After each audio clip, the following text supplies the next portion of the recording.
may continue. Sure, when we left off, we were talking about spy-bot search and destroy. Do you remember that? That's correct.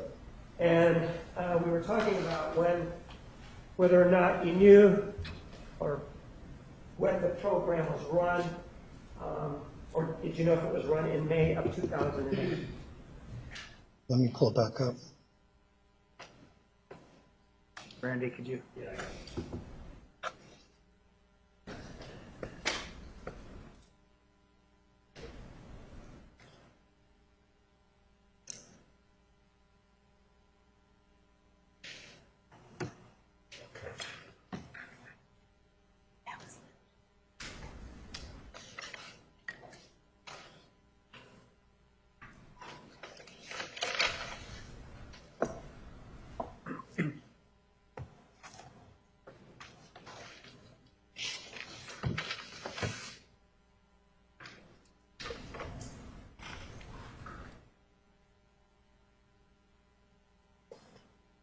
Go ahead. When was it run in May of 2008?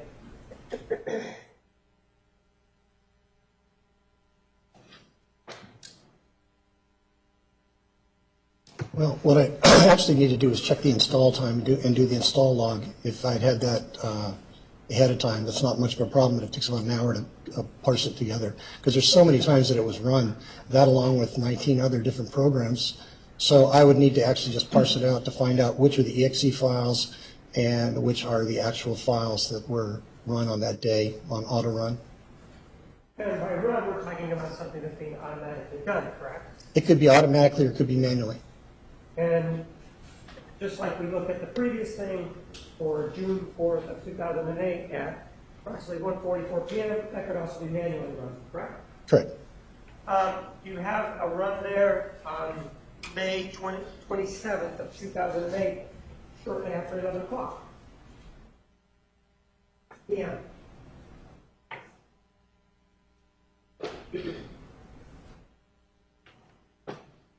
Well, again, we need to measure the access time.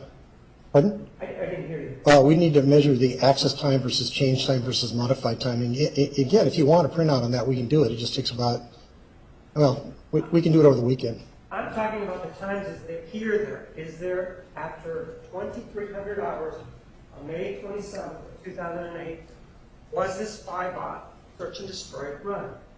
Are you talking about the exe file? Are you talking about a file path? What are you talking about? You got to be more specific. Anything. Again, like I say, we'd have to actually just parse it out and make sure, because we want to make sure that none of these dates are because of a drive change or anything like that. We would actually need to. Why don't you go to May 27th of 2008 on what you have? Well, on which file? You've got modified, changed, access, and they're going to all. Modified change. Let's pick that one. Well, why would you pick that one? I bet you indicated that one we could look at. Let's take a look at that one.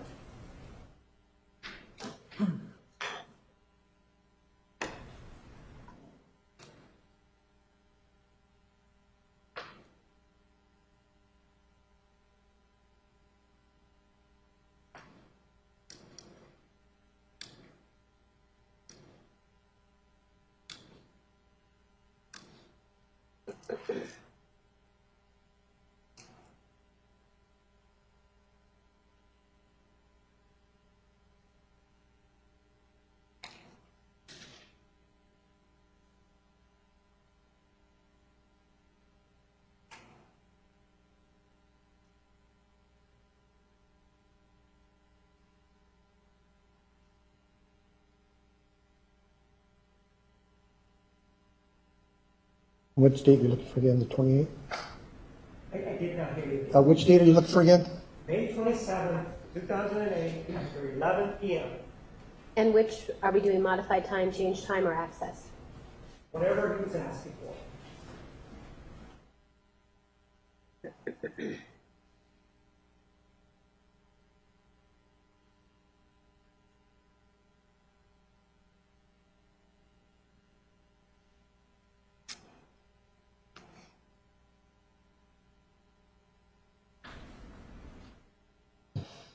Okay, there's a few different files, but I'm not sure if that's as, again, you have to actually parse it out to figure out if it's modified, the change or the access time, but there's the date you're looking for, What you're 6/20. saying is that you can't tell me? Is that what you're saying?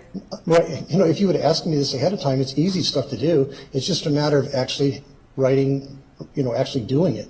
Right now, I'm just looking at a bunch of files without knowing how they were accessed, if they're exe files, if they're, if it went through a cleaning process, you'd have to actually do a little homework. Otherwise, you're just guessing. In other words, what you're telling me is you don't have an answer to my question, right? That's what you're saying. Yeah, right now, I don't, but I can figure it out pretty easily. Sir, in terms of we had a motion that was filed here that indicated that Mr. Alexander began to access some sites that we're going to call portal sites in May 28th of 2008. Objection, Judge. Mischaracterizes the motion. Approach, please.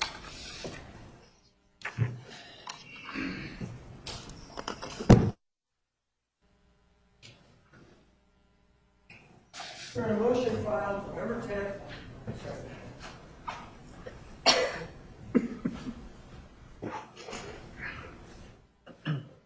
The motion that gave rise to this hearing was filed on November 10th of 2014, sir. Please assume that for the purpose of this question. Okay? And the websites that are mentioned there that are so-called porn websites, and they're all start on the accessing them or going to them, all start on May 28th of 2008, correct? I'd have to see. Objection, Judge. He doesn't have a copy of the motion in front of him. Put it this way. When did this computer, this compact laptop computer, the subject of this hearing here, when in your records did it begin to access the so-called porn sites? Let me check here.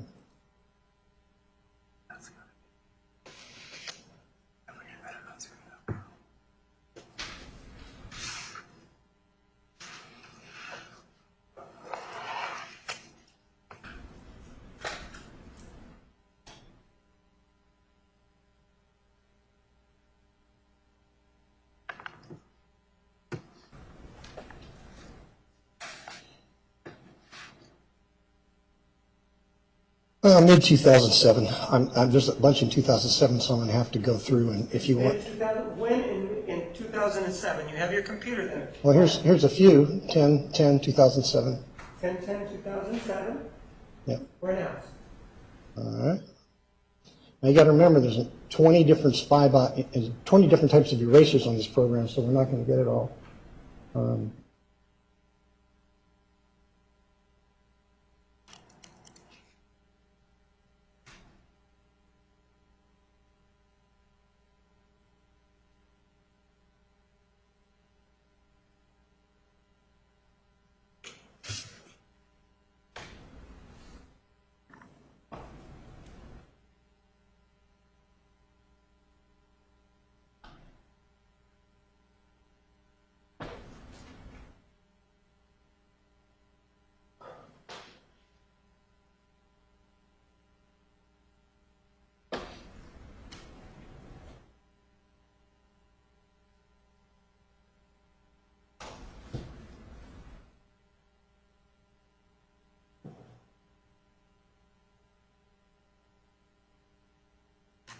Sorry, it takes a while. There's just so much porn on this computer. It takes me a while to get through it all.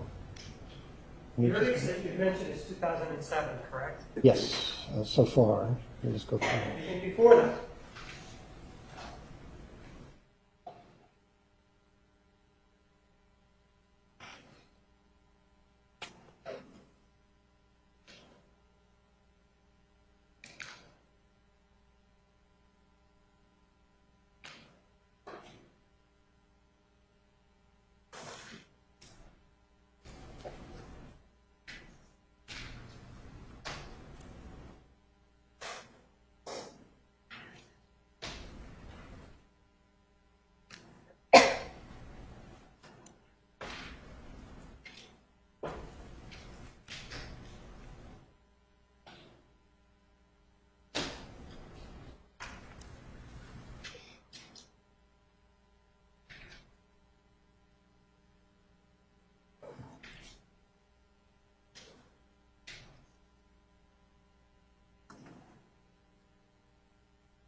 What was the date again? 2007. Yeah, here's another one, is escort service.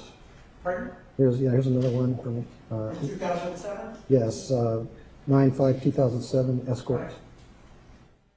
There's another one called adult. Tell me what it was. I just looked for dates.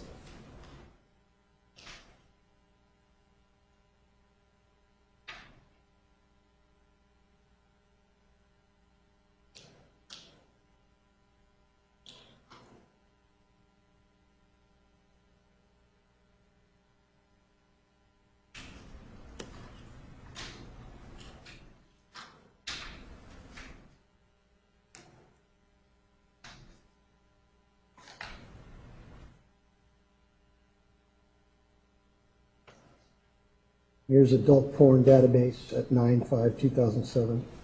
2007. Excuse me, adult film database. The earliest one that you can point me to is 2007, right? That's correct. And in fact, didn't you, when before the break, isn't it true that we went to the SpyBot search and destroy, and it was installed in 2007, wasn't it? Well, I don't know, because we have to look at it. There's files on there that read much earlier than that, but we'll Now, have with to look. regards to what we looked before lunch, isn't it true that there was an indication that SpyBot was either installed or run in 2007? Do you remember that before the break? It was run, I don't know if it was installed. In 2007, right? It was run. Right. So it could mean that it had been installed previous to that, right? Hold on, there's an objection. Objection, Judge. The state's mischaracterizing what the testimony was. The earliest date that we saw before lunch was May 31st of 2005 for SpyBot. Right. Right, but that SpyBot, that first file in 2005 could have been an EXE file. We don't know if it's an actual, it could have been an install file. We don't know if it's an actual run file without looking at it. Sir, so we did see a 2007 activity involving SpyBot, search and destroy, correct? Previous to the break, correct? Yes, Sir, one of the other things that you indicated was that on June 19th, 2009, that the computer was turned off. I think you indicated that it was a hard power off, or indicating that the electric or the power was just pulled off. So listen, it was a hard shutdown. that was a what? Hard shutdown. And for you, that means that somebody just pulled the plug, right? It wasn't shut down. It didn't go through its shutdown sequence. On that particular day, when you are alleging that you are alleging that some files were erased that day, right? June 19, 2019, right? I'm not alleging. It's right on the files. You can see it. It's not alleging. It's facts. But it's your reading of it, isn't it? It's three other people's readings of it, and I'm asking about you. Are sitting up there, yes or no? yes, There's not three people, right? that's correct. And on this particular day that we're talking about, June 19, 2009, you're saying that somebody attempted or did erase files, right? Basically, what happened is they modified. Yes or no? That's not a yes or no question. You're not May saying- may he answer the question then? No, it's up to Mr. Martinez. Are you saying somebody modified something back on that day? Yes, And you're saying they modified it to remove it, right? I didn't say that. When you say modify it, what do you mean then? Here's what happened. When they powered up the computer without a write blocker, they automatically cleared the cache files. They basically went through, modified by basically clicking on, opening, looking at, it's just stuff you wouldn't forensically do, files. And automatically files are deleted when you shut down the computer, hard shutdown or not. There were files lost then. And all of those functions that you describe are functions that are automatically done by the computer, right? No. You guys installed, or somebody installed a program that manually needed to be installed, which was a downloaded program, which was downloaded on the 10th. Somebody had to manually click install to install that. Now, all the Windows updates installed and overwrote over 50 megabytes of space, if not more, because they were compressed files. Then somebody had to install the Apple download because they require somebody has to manually click on it and say yes, install, and it was installed. So what you're saying is that somebody went on there and started pushing buttons, right? Correct. It wasn't a situation like with something like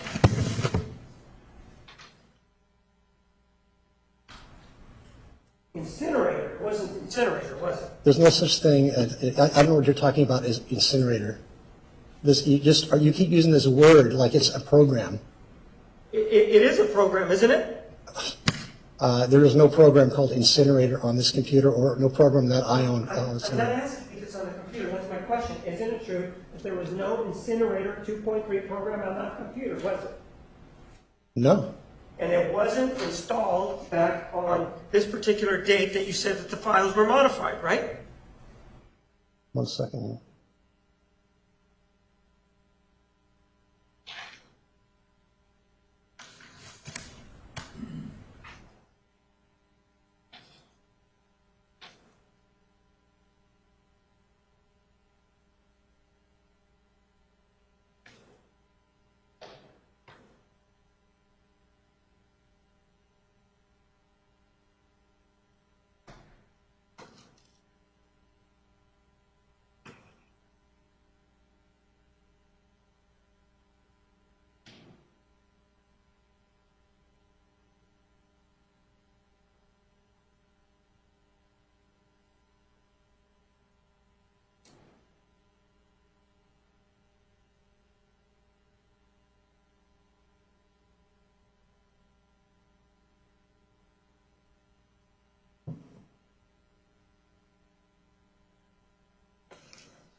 Well, since I don't know what the name of the program is that you're talking about, I can't say these were the programs that are on there. So if whatever you're talking about that is incinerator, I'd like to see the metadata on it. What I'm asking you is, as you take a look at what you have up there, the name incinerator 2.3 is not up, right? No. And you've already told us what incinerator 2.3 is. No. Well, isn't incinerator a program that deletes information? Isn't that what you told us when we first started talking about this? I asked you for what specific incinerator was. Now you're saying incinerator 2.3. Before you were just saying it's a program that deletes stuff. I just did. You did start talking about incinerator when I started questioning you. You started talking about it. I redirected trying to find out what program you were talking about. And do you remember that when we started talking about it, you provided the definition for me by telling me, yes, I'm familiar with incinerator. It is something that cleans files. Do you remember telling me that at the beginning? Objection, Judge. He's mischaracterizing what Mr. Neumeister said. He never talked about a specific program named incinerator. He was talking about incinerator programs or programs that scrub or privacy programs. All right, overruled. You may answer the question. Now, what you're trying to do is twist stuff around. What it is Objection beyond the scope. What it is, that wasn't my question. All right, sustain the question. And what you're saying that happened on June 19th of 2009 is that somebody pushed some buttons on the keyboard and then files were modified, right? That's correct. I don't know anything else. I may have. Redirect. Thank you.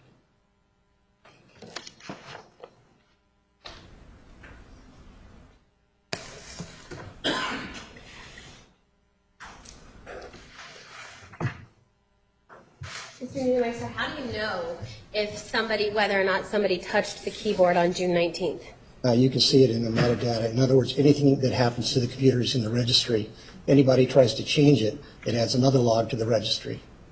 Okay, but how does that tell you that somebody actually touched the keyboard? It gives everything you do to a computer is an instruction. In other words, you're telling it to open a picture or an audio file. In the registry, it leaves a trace that you told it to do this or that you told it to do a certain other thing. It's basically an instruction file. So if somebody tells it to accept the install or install the Apple program, Yes. is that what you're telling us? If somebody actually has to accept or push a button to say, yes, I want to install this Apple program, Yes. what evidence did you see of that?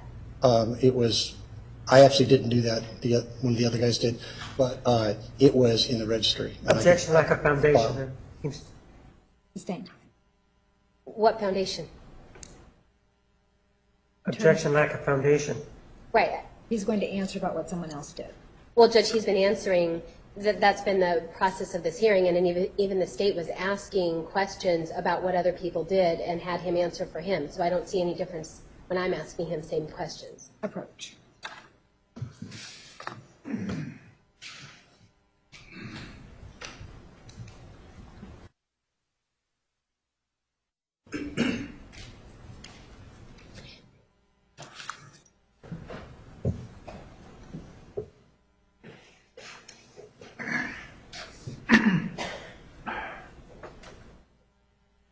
Mr. Neumeister, are you aware of whether or not there's an Apple program that was installed on this hard drive?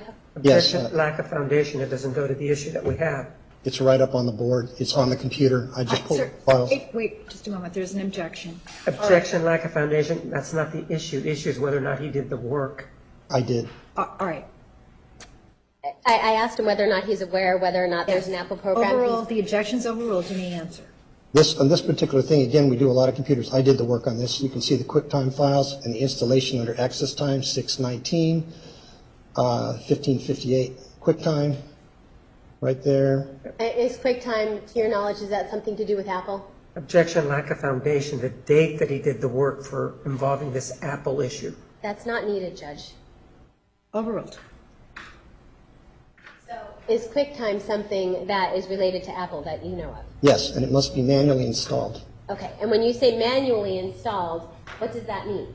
Because of Apple's licensing, it won't install itself. You have to basically say, yes, I accept the agreement and I will install this. Okay. So if you look at the files here, and I did do these, you can see what programs on 619 were installed and what programs were modified. And I can pull up a list of all 2,300 files.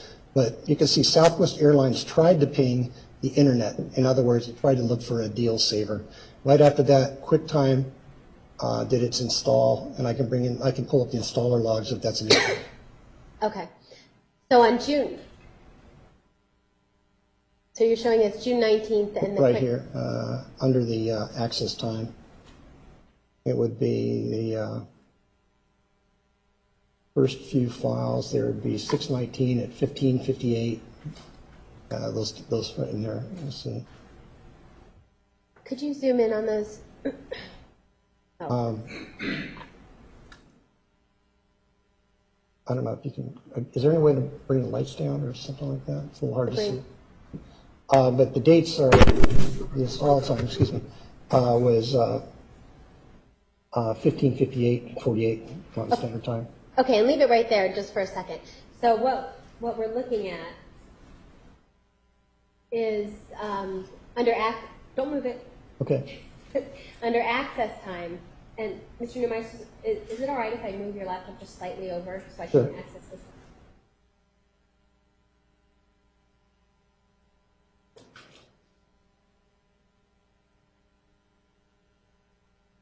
Okay.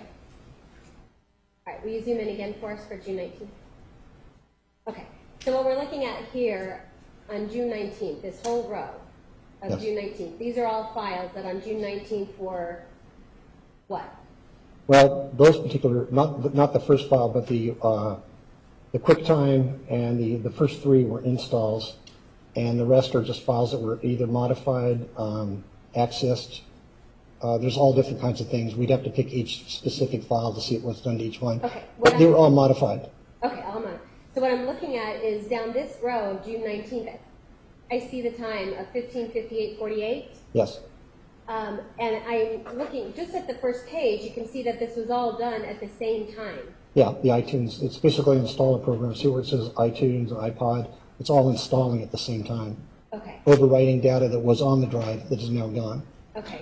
And those iTunes that were being installed, is that something that you were telling us that's being installed only after someone said, yes, please install me? And it's installing over existing areas of files. For example, it would install over an existing version of QuickTime. And since it's most likely most new versions are a little bit bigger, it's going to install over other space. Okay, and when you say it installs over other space, what does that, do you know what space it's going to over install? No, it depends on how the drive's sectored, but what it's going to do is overwrite space where files have been put into the trash can. Okay, and when it overwrites space where files have been, what happens to those files that used to be there? They're overwritten, they're gone. They're gone. Yep. And is that part of the problem why we don't, as a forensic person, why you would never turn a computer on without a write blocker? Oh, absolutely. I mean, if you're working with a clone, you got to remember, this is really important. The real hard drive is like a car. Okay. And when you say the real hard drive, do you mean the Okay. hard drive that was actually in Mr. Alexander's computer? That's correct. Let's look at that as a car. Then making a clone is taking a picture of that car. Okay. So that is not the car. It's just a picture. Okay. Then what the prosecution is asking for is a picture of the picture that I took of the car. When you delivered the clones, the two clones that Exhibit 7 and 8 today, you delivered those on November 26th to the state, or the state picked them up. Those, what you're telling us is that those were a picture of your picture. Right, but what that is that's a working drive. See, once you've got a clone, you want to work on it. So what we did is, I think what Mr. Martinez is referring to by removing files, you got to remember what he didn't ask was how big was the size of the file that they gave us on, now, because we have their file now, the Mesa PD's file, and it's Okay, relatively the same size. Okay, let's take that one at a time. Okay. Okay. So, so first of all, let me go back to the QuickTime, the iTunes, and all that kind of stuff. Okay. The computer, what you're showing us on the screen, and the modifications that occurred on June 19th of 2009, you know that these programs were installed on that day based on what's on there? Yes. Okay. And you also know that in order for those programs to be installed, someone would have to manually say, yes, install them. Well, there's different programs that were installed. There were a lot of Windows updates installed that also overwrote. But for the QuickTime ones, yes, somebody would have to manually click on it and agree to install them. Okay. With regard to the other programs that were automatically installed, you said automatic, so that means that the computer's just going to do it? Windows Update, there's a number of different configurations, but this one was configured to auto-update. So in other words, when a file is downloaded, you have the choice, if you have Windows, to download updates, to not download updates, or to have it auto. Now, auto is the default. It's an auto update. Okay. And so when we look at what happened on June 10th of 2008, the fact that the computer was turned on, or woken up out of sleep mode on Yes. June 10th.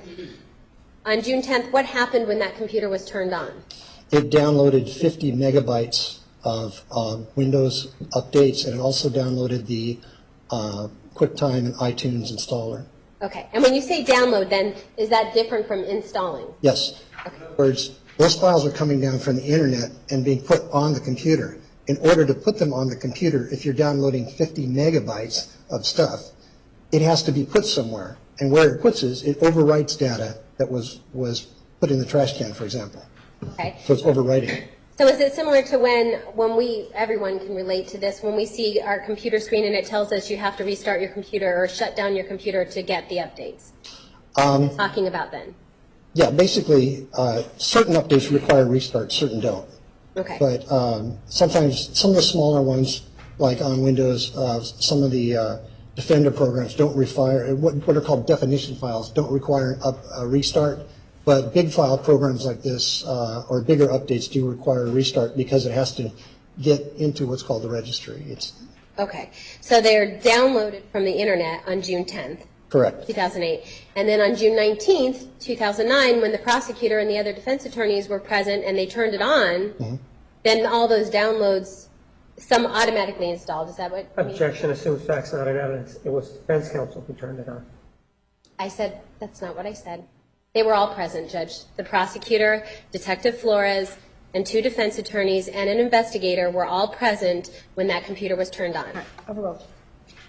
So when that computer was turned on, when all those people were present on June 19th of 2009, is that when the installation starts? Yes, and it completed. It basically installed all the files. But again, it had to be manually okayed to install the QuickTime, to install the Apple products. So that was not only not using a write blocker, but it was purposely overwriting by clicking on and installing. You're purposely overwriting other files. Because it's purposely pushing a button that's changing something on the computer? Yes, because you're agreeing to Apple's update policy that says, yes, I know this could damage my computer, or whatever it says. Please read this before you hit the update button. Okay. All right.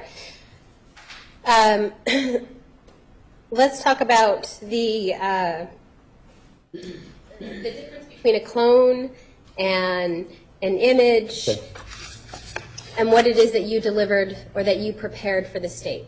Okay, we use, if you're doing something really simple, you can use an encase image. The problem with encase is, encase does a number of different things. One of the things it does is it compresses the files. Okay, what does that mean? It means it takes and shrinks them down into a smaller byte of data, so you're not really dealing with the original data at that point. Okay, and encase, by the way, is that something that Mesa PD uses? I'm not sure if they use encase. I mean, the most simple ones are encase and FTK. I mean, those are the basic things you start with. You start with encase, FTK, maybe autopsy. Those are basically, they show you the car, but they don't show you under the hood unless you really know what you're doing with them. Most of the time, when you're working with these programs, it takes a long time because you really have to parse out a lot of data. It's not something you could sit here and go, oh, I'm going to do this in 5 minutes. To do it correctly, it can take days to parse out every piece of evidence on that. And days because you're doing something, or is days because the computer is working on it? Well, you got to remember, Windows XP, for example, people say, oh, you got in there and modified the files. Well, what people don't understand is, for example, just the operating system, just Windows XP has 38.5 million lines of code. That's just the operating system. So somebody would have to get in there and change 38.5 million lines of code. On top of that, there were 197 programs installed on that computer. So you're talking about hundreds of millions of lines of code that if somebody went in there and made the slightest change, it would change the security or hash values, and it'd be very easy to spot. So if somebody, that's how I was able to find the 2,300 files that were modified. The hash values were changed. Okay, stop there. Tell us what a hash value is. Hash value, there's different types. You've got MD5, SHA-1, and SHA-2. They're encryption security codes that are put on different files so that you can tell if a file's been modified or not. You can basically, if I was to have a 160-bit SHA-2 file, which is, I know this is technical, but 160-bit SHA-2 file, if I changed one letter on just one alphabetical letter on a document that's 100 pages long, it would still change. It would change the entire hash value because you've modified it. Okay, so the hash value would change. Yes. If you change anything, the hash value is going to change. Yes. If I change a letter on the document or something, the hash value will change. So when you're telling us that to go in with something that has 35 million lines of code, That's just the operating system. that's just the operating system. But in order to change anything about that, somebody would have to go into each one of those million different lines to try and change the hash value? Well, no. I mean, if somebody was going to try to completely add stuff to this drive, was going to try. Like, let's say if somebody was going to try and put porn on the drive. Well, first of all, you'd see how they put it on. If they plugged in a thumb drive, you'd be able to go into the registry and see what thumb drives, what brand of thumb drive. If it installed, some thumb drives have an operating driver they install.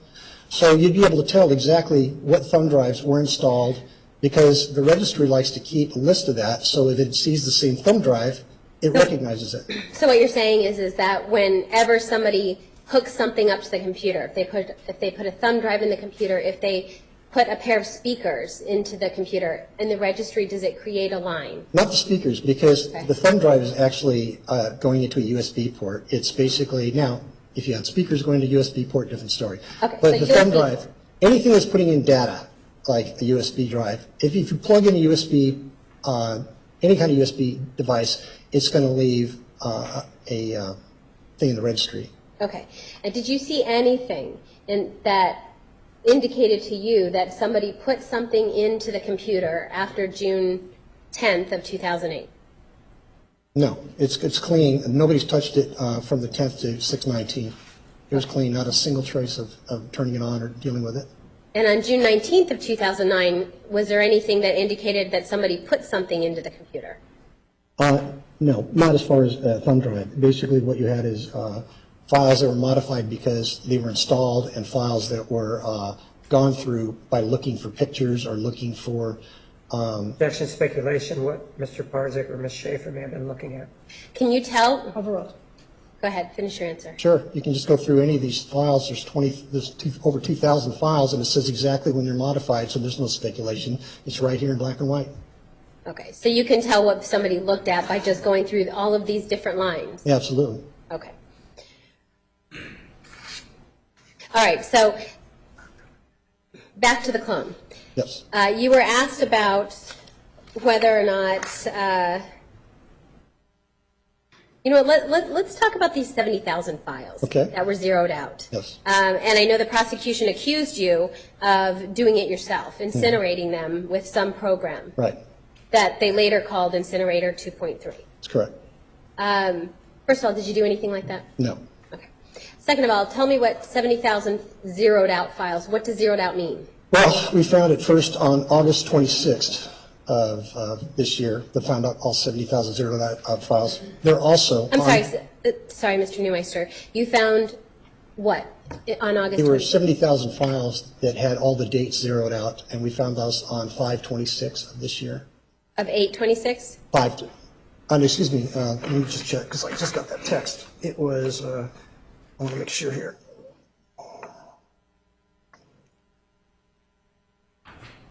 It was August Okay. 26th. So on August 26th of 2014, is that when you learned that 70,000 files have been zeroed out? Yes, So clearly you didn't zero out those files yourself sometime between October and November, right? no, in fact, the drive that we now have, that is an actual clone that was given to Lonnie Dworkin by Mesa PD, we just went through that this weekend, and it has all those files on it. The It zeroed has out files? every porn file we have found is on the Mesa PD clone that Okay. they provided. Okay, but we're talking about the zeroed out files. That's all on that clone. Okay, so everything's the same on that clone that was done in 2008 and given to Mr. Dworkin? The only thing that I have done, again, mine's a work drive. The drive that I make copies of is my work clone. On a work clone, you use it like taking apart stuff. It's why they call it autopsy. It's called doing an autopsy on the drive. You go through the drive and you look at the viruses. You see what kind of damage the viruses cause. Then what happens is when you remove the viruses, those viruses, all however many thousands there are of files, go to the trash file. I think Mr. Martinez might be thinking the stuff that's in the trash file was actually shredded. It's actually virus files if you look at the files. Would you ever hook up a write blocker to one of your own clones? Not a clone, because it's a work drive. You're working, the only time you use a write blocker is when you're doing the original data, because very often when you're working on the clone, it's given that it's a clone. It's a picture of the drive. It's not the real drive. It's just a copy of the drive. And so you have to work on the drive. You have to be able to access. You have to be able to open files. You have to be able to reverse engineer viruses. You can't do that with a write blocker because it doesn't allow you to write to your clone. So is it, of course, you would change things on your own clone, on your working clone? Oh, of course. First thing you're going to do is explore the viruses. You're going to start with that, and when there's so many viruses, you want to see where they came from. Now, Z-Lob's a porn virus, so you're going to see, okay, how many times was this installed and uninstalled and installed? I mean, Z-Lob was installed and uninstalled many times on that computer. One of the things that you weren't asked about at all was the pornography that you found, or not the pornography, but the links to pornography sites that was found. And it was mentioned briefly, but you were talking about the fact that the Z-Lob virus was installed and uninstalled many times. Yes. The Z-Lob virus comes from what? It's a player, basically. If you go to a porn site and you want to watch a video, you might click on it and it says, okay, to watch this porn, you need to download this special viewer. That is the Z-Lob virus. So you think you're downloading a viewer, which it is a viewer, but it's also a virus, which starts redirecting to a zillion other porn sites. Okay. And on this particular computer, you found, was it 19 different scrubbers, privacy programs, anti-malware, antivirus? Objection beyond the scope of cross. He showed the list during cross. Overruled. Yeah, we're actually up above a little bit more than that. Let me just make sure here.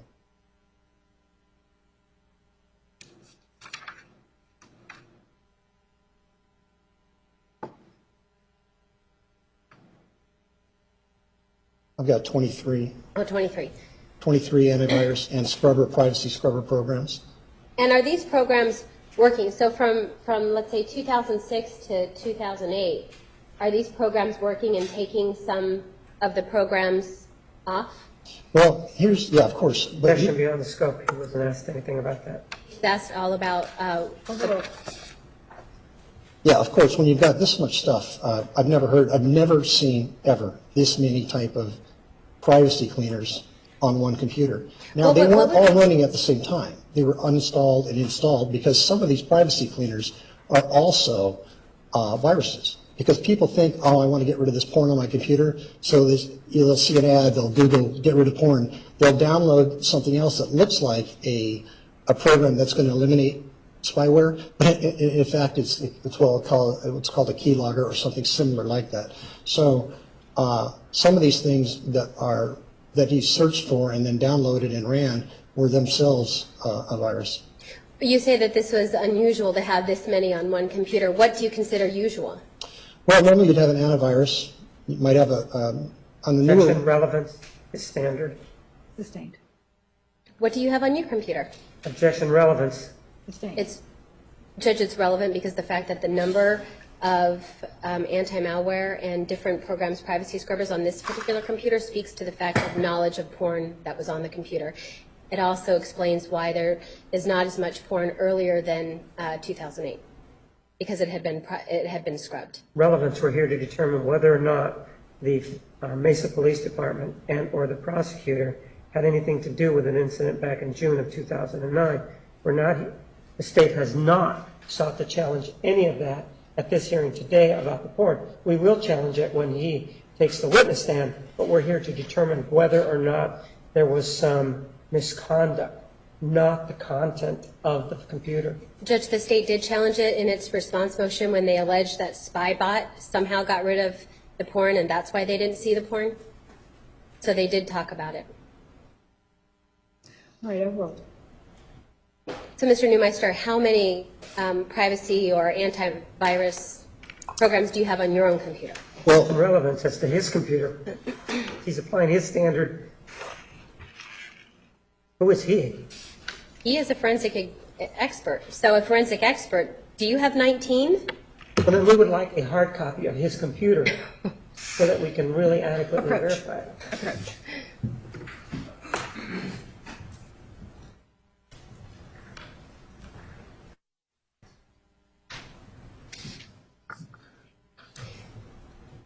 Okay, Mr. Neumeister. yes. All right. Oh, I'm sorry.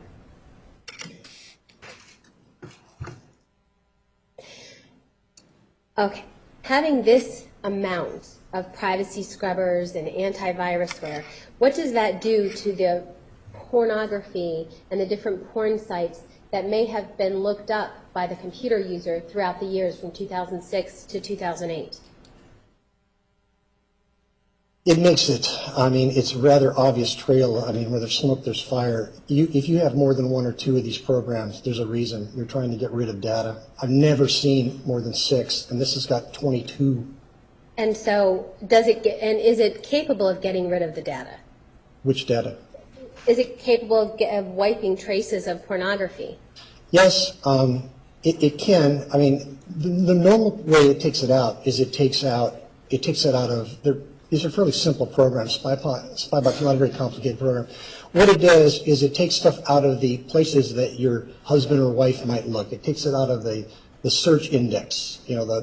Like on your if you look to your search history, it takes out a search history, takes it out of a few other places. But as you can see by the thousands of files that we pulled up, it doesn't pull it out of the registry, and that's where it's really important to look. If you're not looking through the registry, you're missing the forest for the trees. Okay.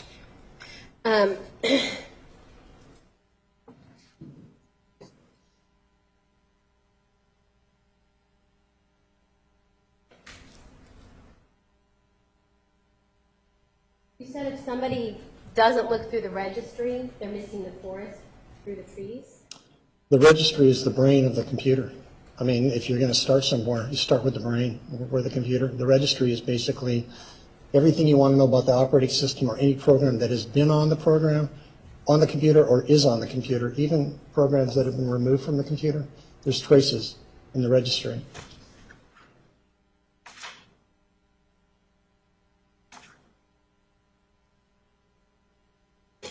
I have the Elmo one.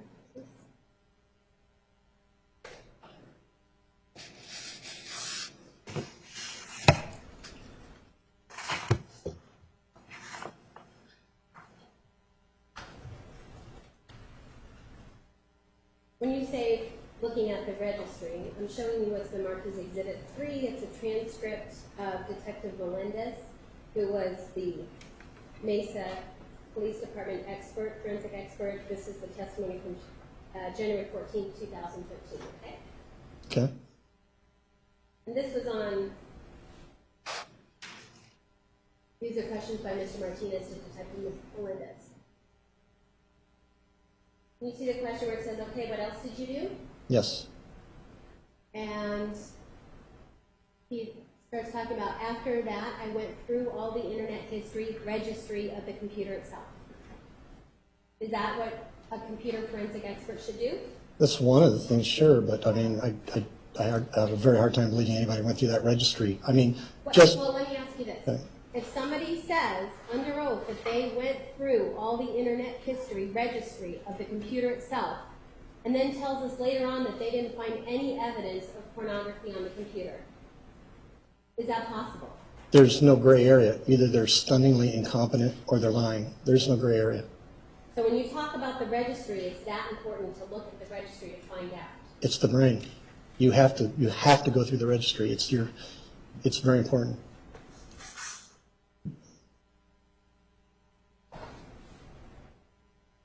Okay. One of the other things, if a forensic expert looked through the registry, would they have found these 23 programs, antivirus, privacy scrubbers, things like that? Yes.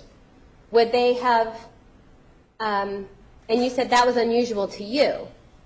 In your field of expertise, forensic expertise, is it your opinion that should be unusual to anyone in your field? Absolutely. In fact, it raises a lot of red flags and makes you start looking at certain areas.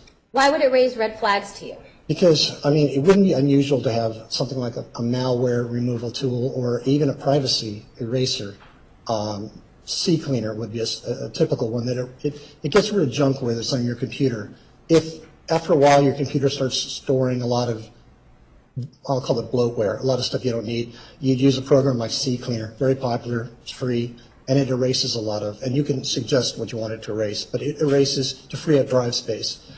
To have 22 different programs to cover up your tracks and to erase things is, I don't think I've ever heard of anybody's ever heard of anything like that. So as a forensic expert then, does that, if somebody actually looked in the registry like they testified that they did, that would be red flags to start looking further? Oh, absolutely. And did you start looking further? Yes. Looking through the registry, would you find viruses? Well, the way I did it, I mean, yes, there's still, even after you remove the viruses, after you remove them all, if you look through the registry and you just search virus in the registry, you're going to find all the traces because you're removing the malware, but you're still going to leave the traces of the viruses being on there. As I said earlier, just because you remove a program doesn't mean you're not leaving traces of what you've done. You're still leaving fingerprints. So, yes. Okay, so if somebody says that they looked through the registry,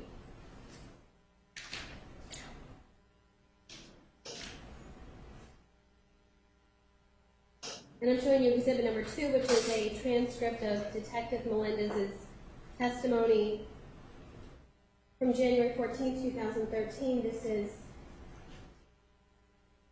This was on cross-examination, so actually I think I am asking a question. For reference, page 128.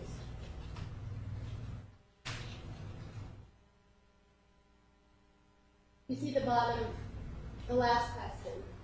But I mean, you didn't investigate it any further as to what that meant. Product ID virus alert. Do you see that question? Yes. And on the top of the next page, Detective Melendez answers me by saying, by looking at the computer and checking for viruses, see that? Which I did not see any. Do you see that answer? Yeah, I do. And if that Detective Melendez testified under oath that he looked through the registry and didn't see the viruses, and says that he checked for viruses and didn't find any, is that possible? No. Is it something that you can find? You said just by searching? It would be virtually impossible to miss. I mean, I just don't see how you would miss that doing the most cursory examination. And that is despite having these 22 or 23 different privacy scrubbers on there. The viruses were still there when you looked at the drive? Right. Again, what I do is I start by taking apart the viruses on my clone drive, which again is a work drive. It's not. That's what I want to talk to you about next. Okay. You said you started by taking apart the viruses. Right. Okay. So when you make a clone, you're taking a picture of the original, right? Yes, it's not the original. It's just a working snapshot, something you can work with. Okay. And so you were questioned quite a bit about whether or not when you provided a copy of your clone, a picture of the picture, Right. you were questioned quite a lot about how there was so much stuff changed, things changed on your working copy, right? Do you remember Yes. this? Is that normal? Well, you got to understand. Objection, foundation, normal. Please go. Judge, may we approach? Yes.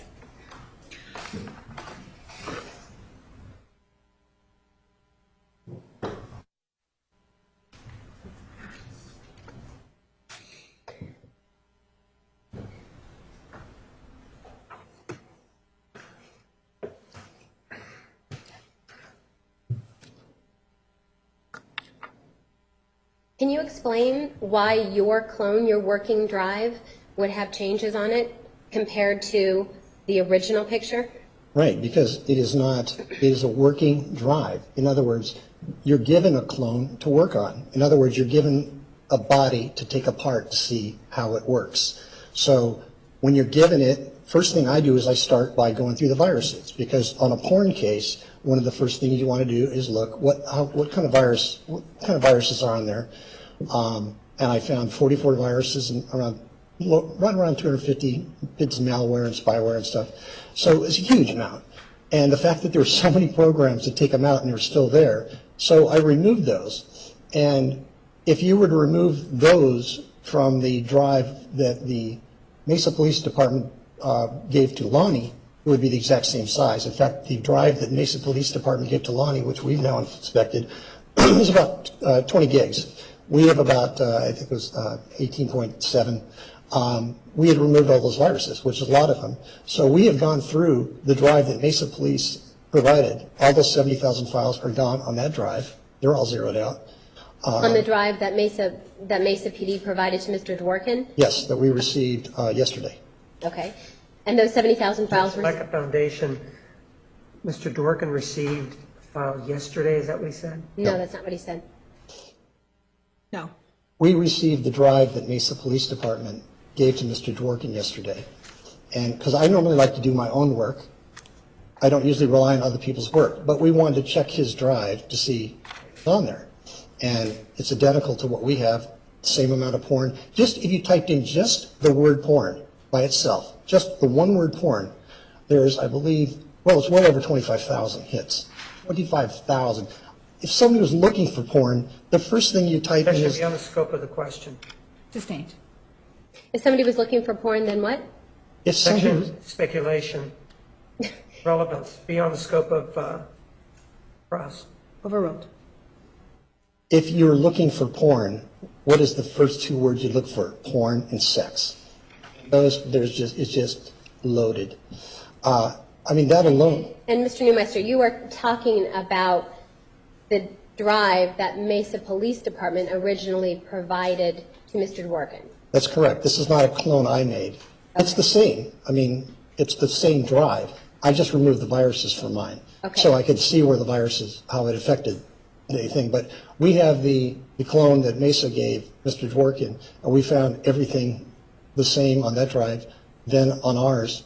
In fact, as the prosecutor alluded to earlier, why was there only 18 gigs? Well, the same drive that they made, the clone they made, was 20 gigs. Now you take away the viruses, you got your 18.7. So Okay. it's simple. You were questioned a lot about how Mr. Alexander's, the drive that was in his computer had 55.9 gigs on it, but yet the clone you turned over only had 18.3 gigs, and so what did you do with the rest of it? Can you explain to us what does that mean? Well, it's hard when you're not talking to computer folks because it's very simple. It had about 20 gigs of data on that drive, and the rest is free space. What had 20 gigs of data? The drive that Mr. Dworkin has, for example, the drive that Mesa PD provided Mr. Dworkin. Okay. Okay, it has about 20 gigs of data on it total. Now, out of this 60 gig drive, the other 40 is going to be formatted free space. So yeah, it's going to show up as something, but it's just, there's nothing there. It's just empty space. It's formatted free space. Now, if you do what's called a drive raw clone, you're going to come up with 60 gigs of material. Why is that? Because you're taking every bit of free space. You're taking all the free space, the stuff that's not used, and you're also making a transfer of that. And the reason you want to do that is so that you can look through to see if there's anything in the free space. And is that what you did? Yes. Okay. And But there then, was only about 20 gigs of actual data on the computer, so the Okay. rest is just free space. all right. And so when you made a copy of your copy to hand over to the state, did you give them everything that you were working on from your drive? Right, but remember, I had already submitted last Friday a list of the viruses, 3 lists of the viruses I had removed from that drive. So the drive I'm using right now is my work drive, which is the drive where I've gone through and done my autopsy on it. We do have Mesa PD's clone that is untouched that we've gone through, and we found everything that they said was not there is there. It's absolutely there. And your working drive, you said the only thing that's missing are the viruses. That's right. Okay. And there will be changed dates because I've been looking at different files. So anytime you touch a file without a write blocker, you're going to change the date, the modified date, because I'm looking for different files. Now, again, this is not the original piece of evidence. I just have a picture of the piece of evidence. So I'm using my picture of the piece of evidence, the copy, if you will, to tear it apart, do an autopsy on it, and find out what's really going on under the hood. So what's going on under the hood, no matter how you try to spin it, the facts are all the stuff that's on the drive that Mesa PD gave to Lonnie is the stuff we have. It's hundreds of thousands of URLs of porn, links to porn. And on Wednesday, when a detective from the county attorney's office picked up these 2 drives from you, did you inform that detective that, hey, by the way, the viruses are no longer on these drives? Yes, I told Mike that I had removed the viruses. This is my working drive. There's no viruses on this, and I had submitted a list, which I submitted to the court, and I can pull it up if you'd like, but I submitted it to the court on Friday when we were in here last. So it should be fairly simple to, if you're a computer guy, to look at the list and go, okay, I see what he did. I mean, that's a fairly simple deal. So in other words, you weren't trying to hide the fact that this is a working clone and things would be different than the original that Mesa PD has? He asked for a copy of the drives that we're using. That's the drives we're using. Okay.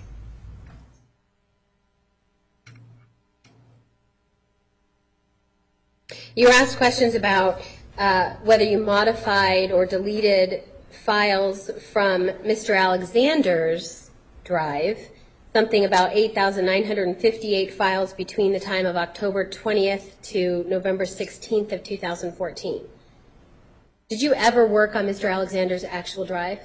No. Did you ever touch Mr. Alexander's actual drive other than when you had a write blocker on it? No. If anything is modified or deleted from your clone, that's what you were just explaining to us because you're working on it. Is that right? I'm basically taking it apart to see how it works. So things are going to get modified in order to track down where the porn came from and how the viruses worked. Okay.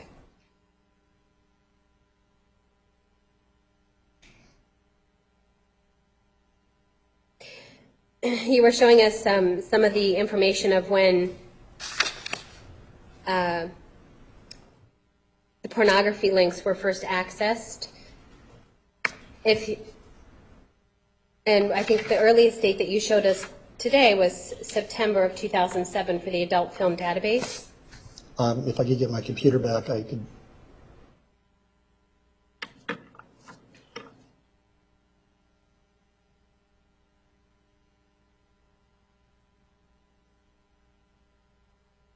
And what did we want for the? The adult film database, I think it was September of 2007 that was accessed.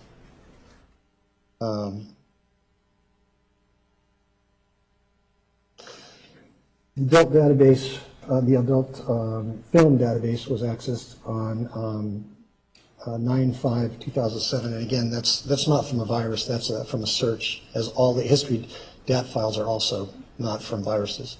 Can you tell us why you know that it's not from a virus? Because it's in the history DAT file. What does that mean? In other words, somebody had to manually type in certain parameters to do a search. I'll pull up some files for you. Okay, are there other files that you found on here, Oh yeah. pornography links that you found on here that were manually Oh yes. searched for? Let me pull some up. Objection relevance beyond the scope.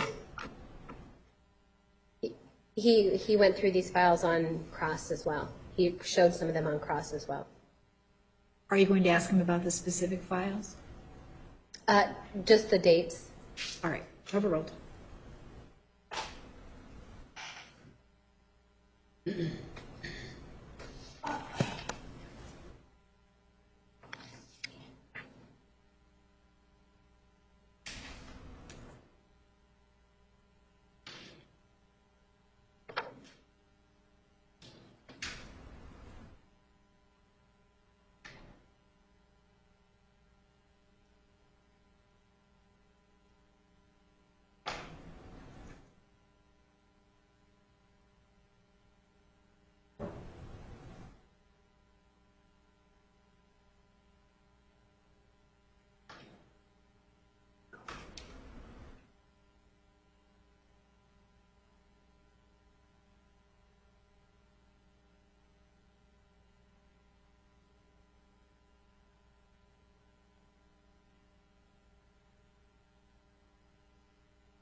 Are we waiting on me? Yeah, I'm waiting for Oh, you. I'm sorry. I'm sorry. I thought I was overruled or something, and I didn't. What do you exactly? I believe before you showed us dates of June 1st of 2008. Oh, you want the history.dat history files? Sure. files. Okay. Now these are files that I'm sorry. I misunderstood. I thought it was overruled. Oh. Sorry about that. Let's go down to 6.1. These porn. Objection beyond the scope of the question. The date was before 2007. He was being asked, now he's going to 2000. He was asked about the whole entire time. I'm sorry, I can't hear you. Sorry. He was asked about all the different about the different times. No, Approach, please.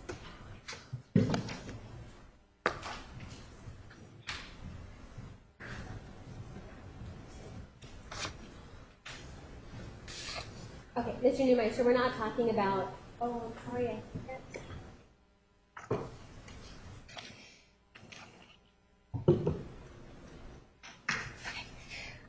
We're not going to read the titles of these different pornography links, Okay. but can you scroll to the date that these were accessed? Yes.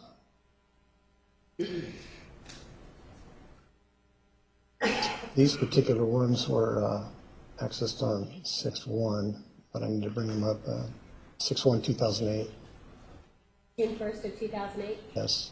And do you know whether or not these files were accessed, were these links accessed due to a virus or due No. to human activity?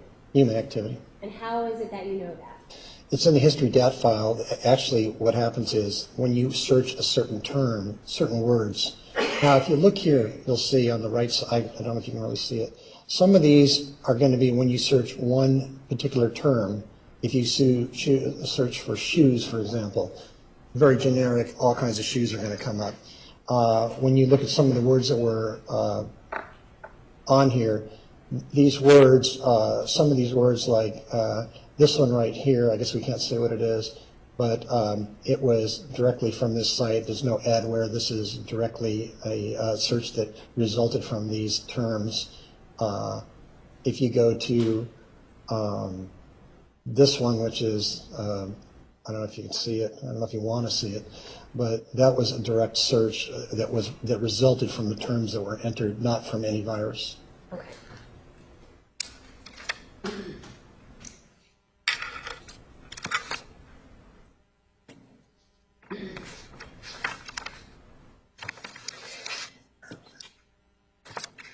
One of the, when you were working on your working clone, did you use Encase? Pardon? Did you use Encase? No. Why not?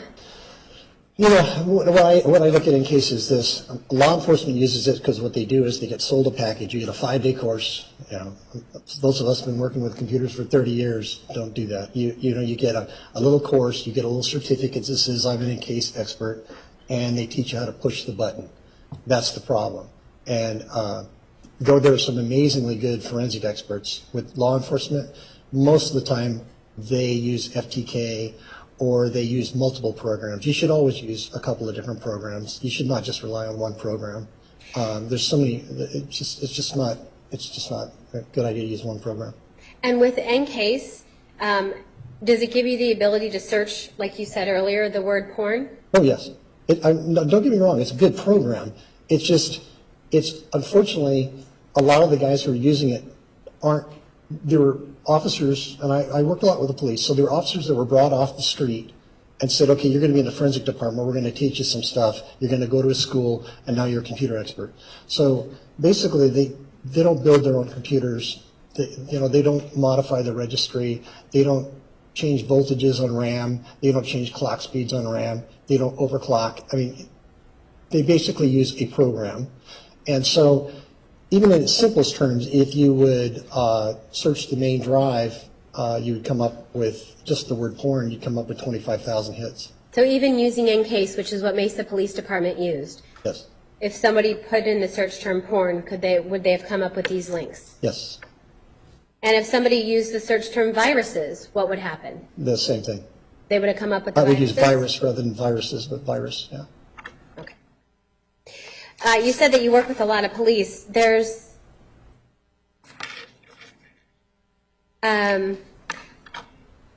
Have you been retained by the county attorney's office? Objection beyond the scope. He wasn't asked about his experience or training. It goes to his credibility that was tried to be impeached on cross. Overruled. And specifically as to computers, not other areas. Yes. Me answer. Have you worked with the county attorney's office before? Yes. And have you worked with, No. Objection involving computers, lack of foundation. Sustained. Raise your question. right, have you worked with law enforcement? Let's make it broad. Have you worked with law enforcement before with regard to computers? Yes. Computer issues? Yes. And is that different kinds of law enforcement? Yes. Different states, different agencies. Military? Military? Yes. Federal? Yes. I got to be really careful. I can say yes. Okay, all right. But in those situations, are you retained by the prosecution? It depends. Very often it's an agency thing. Okay. For example, with Objection, relevance. beyond the scope? He's trying to, Overruled. Overruled. Let me answer. For example, with the U.S. Army, Army CID, that's prosecution. Right now, I've got a case with, I've got a couple with a computer case related, or audio computer with Yavapai right now. Most of my stuff with the police departments are I don't deal that much with the prosecutor's office. Most of the time, the homicide detectives just come over and they drop off stuff they would like enhanced that they can't do at their lab. So it's mostly audio and video. okay. But all the audio and video comes from computers. And how do we work on it? The computers we use are custom built. We have to build computers that are a lot faster than what you can get off the shelves. So they're liquid cooled. They're 7 foot by 4 foot. They're not little desktop computers.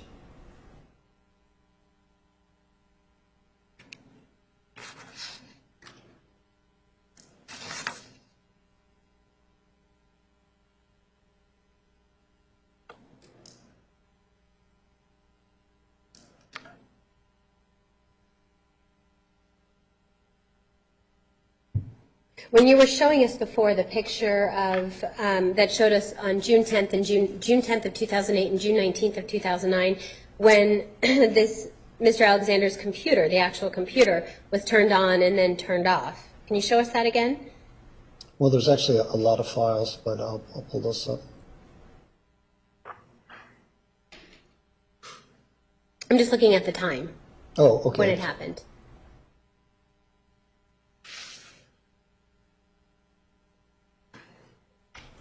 Here you go. Okay. So, and this time is in Mountain Standard Time? Yes. And is it your understanding that in June, Arizona is on Pacific Time? Well, yes, but again, I'm just, because, yeah, in June it would be, yeah. Okay. And regardless of whatever time, whether it is in Arizona, this computer is telling you that it was, on June 10th, it was accessed or turned on at 10:27, Right, according to this computer. to the computer. Okay. Can you change that time at all? No.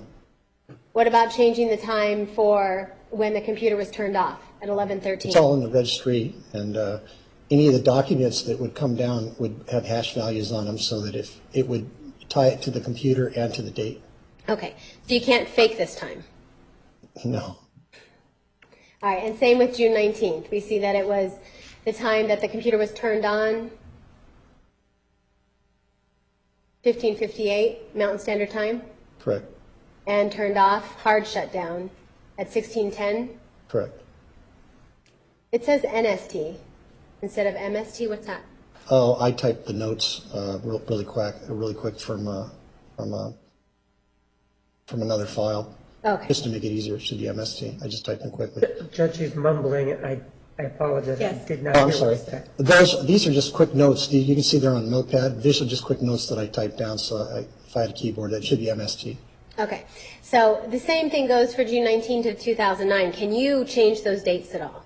No, because you've got to understand, there's what are called DLL files. If you look right here, the NTDLL file, that's the time. NTDLL file? Yeah, that's your stamp right there. And if you just go through your DLL files, you'll find those. You'd find these times? Yes. I mean, the thing is, there are programs where you can go in and modify metadata, but most people don't realize if you modify the metadata on a photo, you're not really touching what happened in the registry. There's a lot of ways, a lot of tells. We have cases where people try to, for example, forge a document.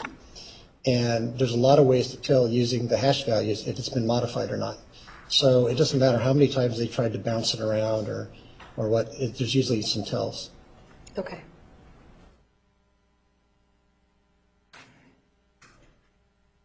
All right, nothing further, Judge. All right, let's take the afternoon recess. Just before we do that, one of the things that I would ask, and doesn't involve questioning or anything, Mr. Neumeister indicated that he does have the image that we've been asking for. And I don't want to talk about clones because that's something different. I want a copy of the exact image that he took on both of those occasions so that we can take a look at it. I do not want him to give us a clone, his working copy with all the modifications in it. I'm asking for the image that he indicated, an exact copy of the image that he indicated he had. Judge, what the state is asking for is a picture of their original. They have it. They already possess it. That's what they have locked up in Mesa PD is the original. They made a copy of it and gave it to Mr. Dworkin years ago. Mr. Neumeister made his own copy and made it a working copy. He turned over what he's working on. So they're asking for something that they already have. Judge, if you remember, the way this started is Mr. Neumeister went twice to the Mesa Police Department and made, according to him, these images. I am asking that he give us an exact copy, not a clone, of these images that he obtained on those 2 occasions. All right, Mr. Neumeister, do you have those to provide? Well, I don't think he understands what he's talking about, to be honest. I don't mean that to be disrespectful. You're not a computer guy. You have the original. Everything that I have came from your drive. All the metadata marks what dates everything happened. It's very simple stuff. What I'd be giving you is a picture of a picture of a picture. We have the original drive that Mesa gave Lonnie. If they would like a clone of that, they can have that. But they already gave it to Lonnie. It's like, I just don't understand. They don't understand what they're asking for is something they gave us. The metadata. Thank you, sir. Approach, please.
Right.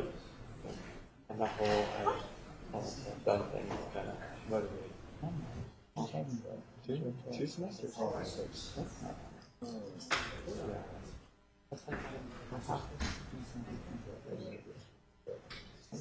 That's always possible. Always possible. Yeah.